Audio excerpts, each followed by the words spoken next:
Assalamualaikum warahmatullahi wabarakatuh. Salam Persatuan Tarbiyah Islamiyah. Saudara, hari ini selama 3 hari ke depan, mulai dari 23, 24, dan 25, keluarga besar Persatuan Tarbiyah Islamiyah melaksanakan muktamarnya. Boleh dikatakan ini muktamar besar selama berlangsungnya perjalanan Persatuan Tarbiyah Islamiyah, karena juga kesempatan ini adalah berlangsungnya muktamar kedua, di mana Persatuan Tarbiyah Islamiyah ini bersatu menjadi satu badan organisasi yang betul-betul menjadi sebuah kekuatan besar bagi keluarga Persatuan Tarbiyah Islamiyah, yaitu bersatunya Tarbiyah dan Perti. Ini adalah suatu hal yang membanggakan kita semua dan juga memberikan sebuah pencerahan bagi keluarga besar Tarbiyah Islamiyah di seluruh tanah air. Persatuan Tarbiyah Islamiyah yang lahir tanggal 15 Zulkaidah tahun 1346 Hijriah, yang bertepatan dengan 5 Februari tahun 1928, sudah terbilang organisasi yang senior atau ormas yang senior, atau kalau tidak mau dikatakan sudah terbilang organisasi yang tua dan juga telah berpengalaman di dalam belantika dinamika kehidupan keumatan dan bangsa Indonesia. Sejak kelahirannya sekitar 94 tahun yang lalu, telah menorehkan, telah memberikan kontribusi yang monumental terhadap keumatan dan kebangsaan, baik pada masa pra-kemerdekaan dengan perjuangan-perjuangan selain pendidikannya, dakwahnya, dan sosial ekonominya, tapi juga mereka telah turut serta berpartisipasi dengan laskar-laskarnya di dalam perjuangan, di dalam medan perang untuk meraih kemerdekaan Republik Indonesia. Sampailah setelah kemerdekaan, Persatuan Tarbiyah Islamiyah pun telah menjadi sebuah gerbong besar yang juga mengisi belantika politik di tanah air. Dalam perjalanan sejarah, Persatuan Tarbiyah Islamiyah telah masuk dalam belantika dunia politik yang berlangsung cukup lama, sehingga terbelahnya dua hati, dua rasa, dan keluarga besar Persatuan Tarbiyah Islamiyah ini. Hampir setengah abad perpisahan itu terjadi. Namun alhamdulillah, sejak tanggal 22 Oktober tahun 2016 yang lalu, atau tepatnya 6 tahun yang lalu, atas inisiasi para sesepuh, bini sepuh yang punya kesadaran yang tinggi untuk bagaimana menghimpun kembali kekuatan yang terserak ini menjadi sebuah kekuatan potensi umat dan bangsa untuk melangkah bersama ke depan, dengan disaksikan oleh Presiden Republik Indonesia Bapak Insinyur Joko Widodo dan juga Menteri Agama waktu itu Bapak Dr. Haji Lukman Hakim menjadi saksi yang berada di antara dua kubu, dua badan, dua saudara, dua keluarga yang terpisah lama di dalam kehidupan kebangsaan dan keumatan kita. Alhamdulillah, apa yang sudah ditorehkan dengan sebuah kesepakatan itu sesuai dengan amanah pembukaan anggaran dasar dan anggaran rumah tangga yang mengutip surah Ali Imran ayat 3. Bismillahirrahmanirrahim. Wa'tasimu bihablillahi jami'an wa la tafarraqu wazkuru ni'matallahi 'alaikum iz kuntum a'da fa'alafa baina qulubikum fa'asbahtum binikmatihi ikhwanan.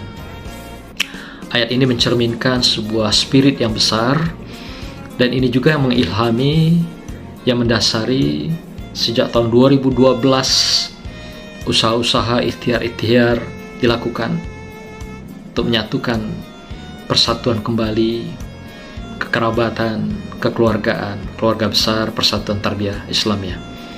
Ayat ini mengingatkan kita semua betapa Allah sendiri meminta kita bersatu, bersama, dan berdamai di hati, dalam silaturahim, dalam keluarga, dan dalam organisasi yang besar, apalagi organisasi pendidikan, dakwah, dan sosial seperti Persatuan Tarbiyah Islamiyah. Saat kita berpisah, Allah menggambarkan kondisi kita adalah iskuntum a'daan. Kita berada dalam perpecahan, terbelah di dalam konflik, seakan-akan kita terpisah jauh, silaturahim kita terlepas, organisasi kita terbelah karena kepentingan politik praktis di dalam politik kebangsaan kita. Namun inilah yang menjadi sebuah realita yang sudah kita nikmati perjalanan 6 tahun yang lalu, di mana kita sudah kembali, yaitu menjadi suasana kehidupan yang dikatakan Allah tadi, yaitu adalah pasbahtum bini'mati ikhwana, yaitu sebuah perjalanan, sebuah kondisi yang Allah antarkan kamu menjadi suasana ikhwanan, yaitu bersatu kembali, bersaudara kembali, satu keluarga besar kembali. Dan ini adalah menjadi suatu kekuatan. Maka itu jangan ada lagi kata kotak-kotak, kata-kata berpisah, kata-kata kita tidak lagi dalam satu arah, kata-kata kita tidak lagi dalam satu perahu tapi tidak satu lantai.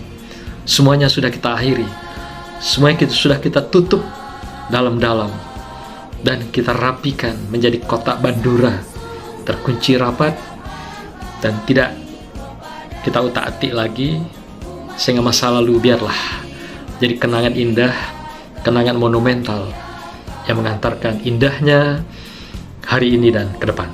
Saudara, di dalam perhelatan muktamar bersama Persatuan Tarbiyah Islamiyah ini, yang di dalamnya ada pengurus pusat Persatuan Tarbiyah Islamiyah, ada juga perwati, ada juga pemuda tarbiyah tujuan Persatuan Tarbiyah Islamiyah.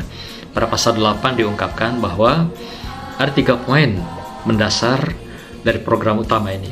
Pertama adalah mencerdaskan kehidupan bangsa melalui peningkatan, pengembangan, pembinaan, kecerdasan intelektual, kecerdasan spiritual, dan kecerdasan emosional, dalam rangka membingkai akhlakul karimah di dalam kita menebarkan agama Islam sebagai pegangan kita, sebagai sandaran dan bingkai kehidupan kita, dengan beretikad ahlus sunnah wal jamaah, dan juga dengan berpaham mazhab yaitu Syafi'i, dengan membingkai akhlakul karimah yang punya kekuatan yaitu di bidang ilmu pengetahuan, kemudian juga beramal soleh, dan tentu saja iman dan takwa kepada Allah Subhanahu wa ta'ala.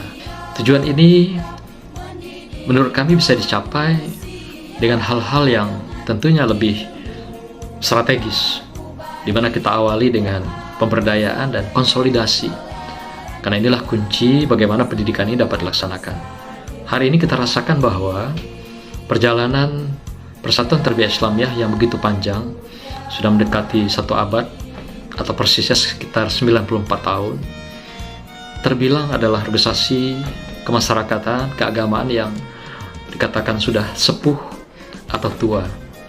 Oleh karena itu sudah saatnya kita melakukan rebound di dunia pendidikan ini dengan mendata kembali aset-aset kita dan potensi daripada pendidikan kita, pesantren kita, madrasah kita, dan sekolah-sekolah kita. Dari Sabang hingga Merauke, berapa lagi yang tertata, yang kita miliki dan dikelola oleh keluarga besar Persatuan Tarbiyah Islamiyah. Karena sampai hari ini memang menjadi kendala kita adalah kita tidak memiliki data yang akurat, berapa sisa-sisa, berapa yang ada potensi-potensi aset kita ini. Saya kira siapapun yang mengemban amanah tarbiyah, saya kira Persatuan Tarbiyah Islamiyah perlu tahu data-data ini di bidang pendidikan ini. Dan dari sanalah kita membingkai kekuatan kurikulum-kurikulum ketarbiyahan, samping kurikulum-kurikulum lokal dan juga kurikulum-kurikulum nasional yang menjadi tagihan, bahkan juga kurikulum-kurikulum global yang menjadi tagihan dari lembaga pendidikan kita. Maka itu pendidikan ini penting sekali kita petakan kembali, kemudian kita mencoba meramu dan mengembangkan. Setidaknya kita hidupkan kembali minimal 1000 pesantren dan 1000 madrasah yang menjadi piloting di dalam kita mengembangkan, menghidupkan kembali bingkai kekuatan kita, yaitu pendidikan sesuai dengan namanya, tarbiyah. Tarbiyah tanpa pendidikan tentu saja bagaikan fisik jasad tanpa ruh. Tarbiyah tanpa pendidikan, tanpa pesantren, tentu saja menjadi sebuah kekuatan yang rapuh, kekuatan yang semu. Hanya nama besar dengan pendidikan, tetapi tidak punya kekuatan, tidak punya potensi dan aset yang menopang dan menunjang dalam segi pendidikan ini. Maka itu 5 tahun ke depan, pemimpin baru Persatuan Tarbiyah Islamiyah harus menghidupkan kembali minimal 1000 pendidikan, pesantren, madrasah, dan sekolah, sehingga pendidikan kita harus terukur dengan juga selain memetakan para kiai kita, para guru, ustazah kita yang berada di lembaga-lembaga pendidikan ini. Tentu saja kita mencoba meramu dalam perspektif baru dengan melakukan berbagai pemberdayaan, yaitu mensinergikan lembaga pendidikan ini dengan pendidikan yang berbasis digital sebagai tagihan daripada revolusi industri teknologi informasi abad ini, yang tentu juga kita harus bangun kekuatan pendidikan digital ini di seluruh lembaga pendidikan kita. Saya kira dengan kebersamaan tidak ada yang tidak bisa kita bangkitkan lembaga pendidikan ini. Yang kedua, program konsolidasi dalam perspektif pendidikan ini adalah kita harus menghidupkan kembali kader-kader atau perkaderan ketarbiahan. Perkaderan ini biarlah kita limpahkan nanti pada organisasi mahasiswa kita atau juga pemuda kita. Persatuan Tarbiyah Islamiyah sebagai pengurus leading sektor induknya, maka lembaga ini dapat mengambil posisi peran lebih menguatkan pengembangan perkaderan itu di dalam pendidikan lanjut. Apakah ke jenjang pendidikan lebih tinggi, apakah nanti memfasilitasi pendidikan luar negeri, dan juga memfasilitasi bekerja sama dengan berbagai jaringan nasional internasional, sehingga pendidikan Persatuan Tarbiyah Islamiyah betul-betul bisa berkompetisi dengan keunggulan baik secara lokal, nasional, dan bahkan global. Kita harus bangun sebuah standar keunggulan daripada pendidikan yang bernaung di bawah Persatuan Tarbiyah Islamiyah. Tentu saja kuncinya konsolidasi dalam hal ini adalah berangkat dari pemetaan potensi dan aset kita, sehingga dengan demikian bisa kita bawa kemana kekuatan yang ada, bagaimana kita membingkai, membangun kembali, menata dan membina kekuatan atau potensi yang ada. Yang ketiga, dimensi daripada bidang pendidikan ini, konsolidasi yang kita lakukan adalah penataan keanggotaan. Anggota tarbiyah hari ini hampir-hampir kita tidak bisa menjelaskan berapa yang akurat. Nah, tentunya cara-cara yang dapat kita lakukan dengan memfasilitasi keanggotaan kita secara digital. Nanti kita fasilitasi di daerah-daerah dengan memberikan kemudahan-kemudahan untuk menjadi anggota Persatuan Tarbiyah Islamiyah dengan keanggotaan digital, dengan membuka langsung di daerah-daerah, kemudian mereka juga diakses dengan gampang, kemudian bisa di print out kartunya atau juga kartu digital yang cukup adanya di Android kita atau di HP kita. Saya kira cara-cara begini kita bisa merangkul anggota Persatuan Tarbiyah bukan saja di tingkat lokal dan nasional, bahkan juga keluarga besar kita yang ada di luar negeri bisa kita fasilitasi dengan kartu-kartu ini.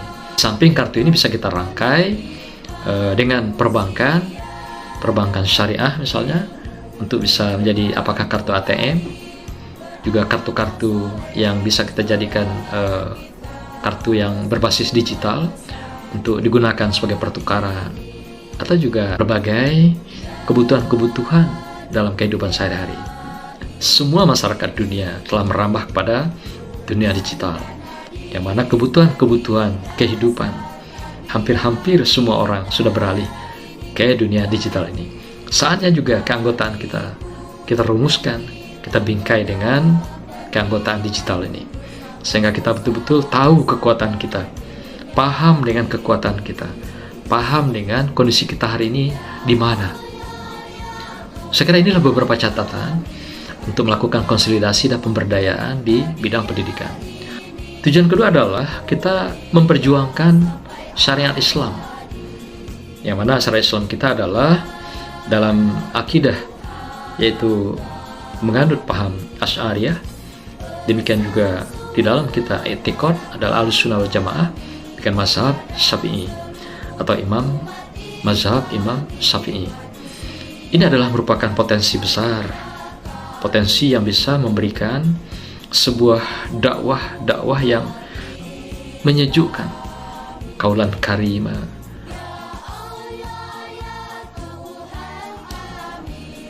qaulan mausura, qaulan karima,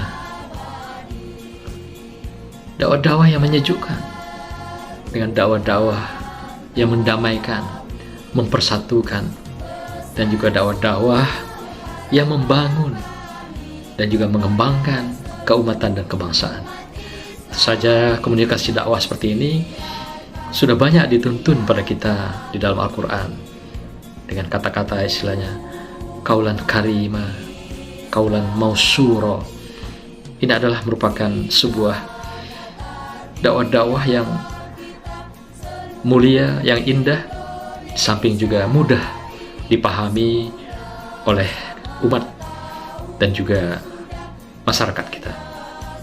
Saudara, yang kedua, dakwah-dakwah hari ini juga sudah harus kita modif, kita berdayakan dengan pola yaitu digitalisasi.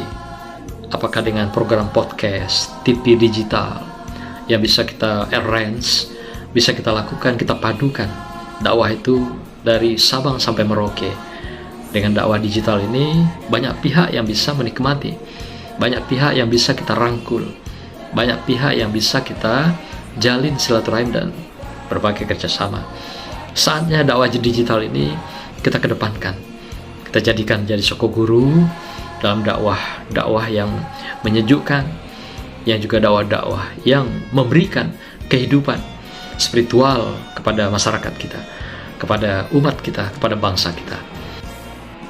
Konsolidasi dan pemberdayaan bidang dakwah ini adalah kita harus menghidupkan kembali tarekoh kita, di mana tarekoh ini akan lebih memberikan jalan kedekatan kita dengan sesama, di samping kedekatan pada Allah Subhanahu wa Ta'ala, dengan kajian-kajian tarekoh, dengan zikir-zikir tarekoh, dan dengan pengamalan-pengamalan tarekoh di semua lini, semua lembaga pendidikan kita. Demikian juga keluarga besar tarbiyah Islamiyah di seluruh tanah air, bahkan di dunia, yang kita tampilkan dalam kehidupan kita. Saudara, yang ketiga, kita mesti melakukan konsolidasi dan pemberdayaan sosial ekonomi keumatan. Utamanya adalah keluarga besar tarbiyah. Saya punya paradigma dalam menghidupkan kembali perekonomian ini adalah itu berangkat dari apa yang kita alami realita hari ini, di mana tingginya angka inflasi secara nasional. Dan juga kita rasakan mulai terpuruknya ekonomi secara nasional, bahkan mendunia. Saya melihat inflasi yang besar itu karena lemahnya daripada kekuatan ekonomi kerakyatan, ekonomi kemasyarakatan. Kita punya potensi pesantren, madrasah, dan atau sekolah-sekolah, dan atau sekolah-sekolah yang berbasis boarding. Saya kira disinilah konsolidasi ini kita mulai, di mana sekolah-sekolah kita umumnya punya lahan. Berapapun besarnya lahan itu, kita berdayakan, kita manfaatkan untuk menghidupkan ekonomi lokal yang berbasis pesantren atau pendidikan ini. Di mana nanti misalnya punya lahan 1 hektar, kita menanam apa yang menjadi tekanan atau menjadi inflasi di daerah. Inflasi ini kita rasakan cukup tinggi. Secara nasional sampai 5,5%. Kalau di daerah ada yang sampai 8,5%. Nah, pada daerah tertentu yang memiliki inflasi tinggi ini memang harus perlu ada sebuah penguatan tertentu. Namun demikian, kita melihat inflasi ini ternyata pada produk-produk pangan. Yang paling utama misalnya cabai, beras, bawang, dan lain-lain sebagainya. Oleh karena itu, inflasi seperti ini sebenarnya bisa kita lakukan sebuah kontribusi pemberdayaan melalui lembaga-lembaga pendidikan itu. Kita perkuat lembaga pendidikan ini dengan membangun sebuah program life skill terpadu di lembaga pendidikan pesantren ini, atau juga madrasah dan sekolah-sekolah kita. Mereka kita bangun dengan kemitraan, nanti dibangun dari pusat melalui kementerian-kementerian terkait, kemudian juga disalurkan kerjasama itu sampai ke tingkat lokal. Sehingga dengan demikian, maka jaringan daripada pembenahan atau recovery inflasi dan keterpurukan ekonomi ini kita bangun mulai dari pusat sampai daerah, atau sebaliknya kita perkuat dari daerah sampai ke pusat. Tapi basis yang paling utama adalah lembaga pendidikan dan juga sinergisitas dengan masyarakat sekitarnya, lingkungannya yang juga mengalami kesulitan perekonomian. Sehingga di sisi lain, di satu sisi lembaga pendidikan kita bangkitkan sebagai ekonomi keumatan, kemudian masyarakat juga kita berdayakan untuk bersinergi dengan lembaga pendidikan ini di dalam kita memberikan penguatan, kontribusi untuk melepaskan diri kita dari dunia inflasi dan keterpurukan ekonomi yang kita alami hari ini. Di samping kita membingkai kekuatan life skill terpadu bagi lembaga pendidikan kita dengan membekali mereka kemandirian dan juga berbagai hal yang terkait dengan life skill yang bisa menjadi modal mereka menuju kemandirian, menuju siap hidup, menuju kembali kepada masyarakat, stakeholder, pengguna daripada jasa pendidikan kita semua. Sehingga satu sisi lembaga pendidikan kita berdayakan dan kita sejahterakan, yang kedua masyarakat pun kita perbaiki ekonomi sosialnya dan juga kesejahteraannya. Inilah saya kira beberapa catatan penting yang perlu kita miliki, yang perlu kita lakukan untuk mengangkat 3 pilar daripada tujuan Persatuan Tarbiyah Islamiyah: leading sektor pendidikan, dakwah, dan sosial ekonomi masyarakat. Saudara, selain program strategis yang berangkat dari 3 pilar dan tujuan Persatuan Tarbiyah Islamiyah, tentu saja kita harus mempunyai kekuatan-kekuatan, bargaining power untuk bisa eksis di dalam membingkai, membangun keumatan dan keulamaan kita. Kita harus merupakan bagian dari ormas-ormas Islam yang besar. Kita harus berkontribusi dalam ilmu pengetahuan keislaman. Demikian juga kita harus berkontribusi di dalam fatwa-fatwa keislaman. Maka itu kita harus memberdayakan badan-badan kita seperti IPTA, demikian juga Mustasar, dan badan-badan otonom yang ada di dalam lingkup daripada organisasi Persatuan Tarbiyah Islamiyah. Sehingga keberadaan kita di luar punya jejaring kemitraan dan dihargai sebagai sebuah komunitas, lembaga, ormas yang juga merupakan sebuah potensi besar bagi umat dan bangsa secara keseluruhan. Sisi kedua, harus melakukan bargaining power untuk bisa masuk di dalam sistem pembangunan pemerintahan kita. Kita harus merupakan bagian dari pembangunan secara keseluruhan. Kita harus merupakan bagian yang ikut terlibat berpartisipasi dalam pembangunan. Apapun bentuknya, apapun jabatannya, bargaining power ini adalah penting sebagai wujud eksistensi, sekaligus juga pembuktian bahwa tarbiyah dihitung adanya, dihargai adanya, dan dianggap adanya oleh para pihak, baik pengelola kekuasaan, pemerintahan, atau juga badan-badan lain yang ada di luar, di lingkup organisasi kemasyarakatan. Semoga tarbiyah 5 tahun ke depan akan eksis, membumi, punya akar yang kuat, dan semuanya terkonsolidasi dan baik, dan diberdayakan dengan baik. Terutama 3 leading sektor yang jadi tujuan kita: pendidikan, dakwah, dan sosial ekonomi, masyarakat, dan keumatan. Selamat menuju Persatuan Tarbiyah Islamiyah Reborn. Bersama kita bangun. Bersama itu indah, bersama itu kuat, bersama itu berkah, bersama itu ada tuahnya. Bersama itu adalah sukses. Bersama itu adalah prestasi. Bersama itu Allah akan ridhoi dalam kehidupan, perjuangan dan pengabdian kita dalam mencapai tujuan dan cita-cita persatuan tarbiyah Islamiyah yang kita cintai dan kita banggakan.